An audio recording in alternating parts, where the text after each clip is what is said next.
Hello guys, this is Mystery Untold YouTube channel. Today we are going to see about why do we worship Tulsi plant according to the Indian history. We will see ancient traditions which are even followed in today's traditional house. We will find out the reason behind in the upcoming videos of Mystery Untold. Okay, without wasting time, let's directly go into the video.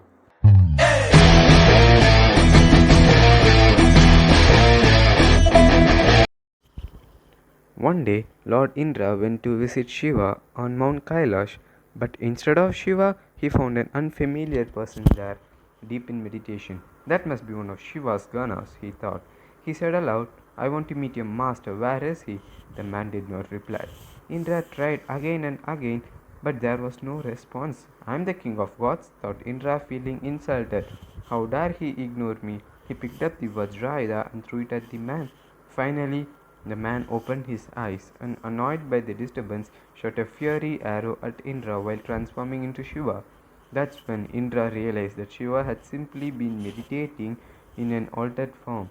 Scared for his life, Indra begged him for forgiveness. Shiva calmed down just in time to redirect the arrow towards the ocean. The arrow fell deep into the waters and manifested itself as a crying baby boy.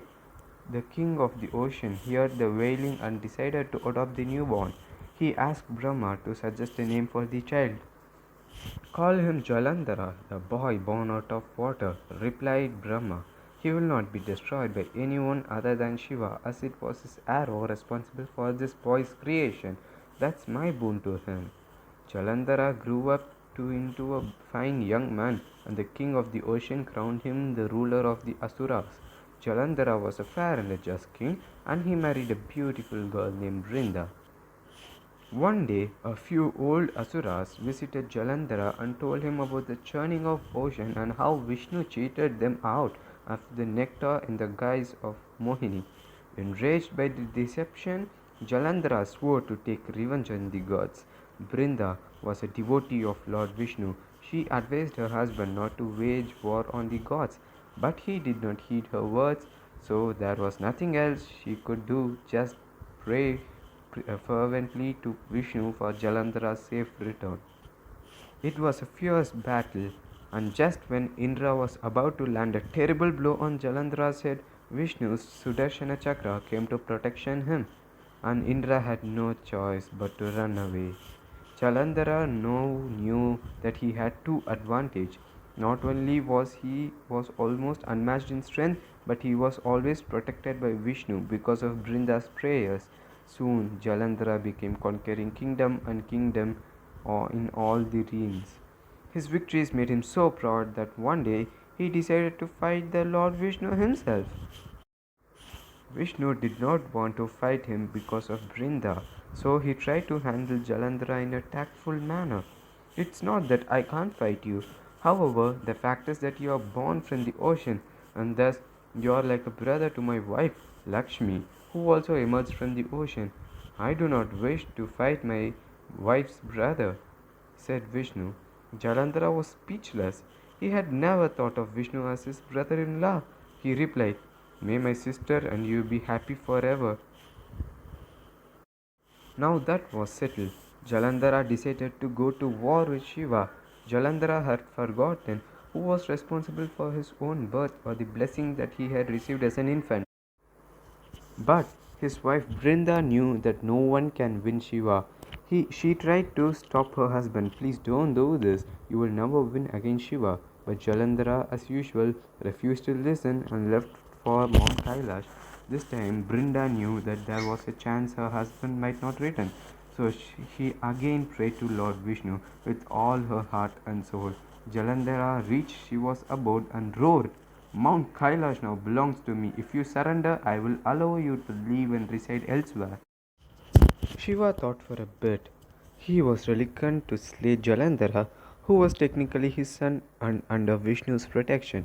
However, Shiva was also aware that Jalandhara had gone over the dark side. When the news reached Vishnu, he thought to himself, I can't protect Jalandhara forever. Brinda is the epitome of all that is good, and she is the strength behind Jalandhara's triumph and his continued well being. The gods can only defeat him by deceiving Brinda.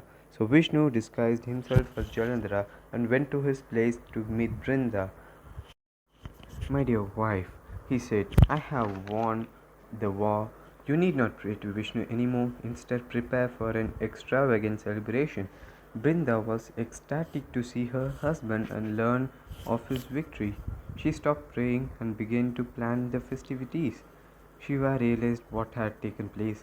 Brinda had stopped her prayers. He seized the opportunity to use his trident to kill Jalandhara.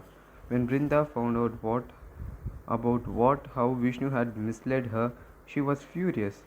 How could you trick your own devotee? She cried out.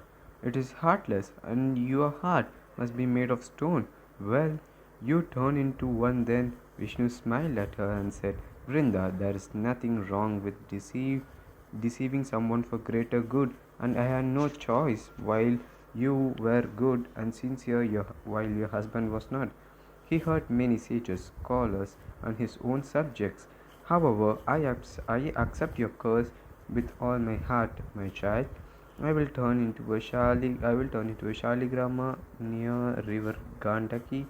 Whenever someone wants to worship my form, they can pick up a Shaligrama from the river and pray to me, and I will always hear them. Despite all that has happened, your devotion has pleased me. You will be reborn as a Tulsi plant, and my worship will only become with Tulsi leaves. In fact, you will be worshipped before me. People will reverse you for your piety and keep Tulsi plant in their homes, where you will bring them prosperity. This is what common to see Tulsi plant in many Indian homes today. Please like and share the video if you only like the theme of this video. Please subscribe and click the notifications to see more useful information videos like this. Each and every subscribe matters a lot to me, so please do your subscribe now.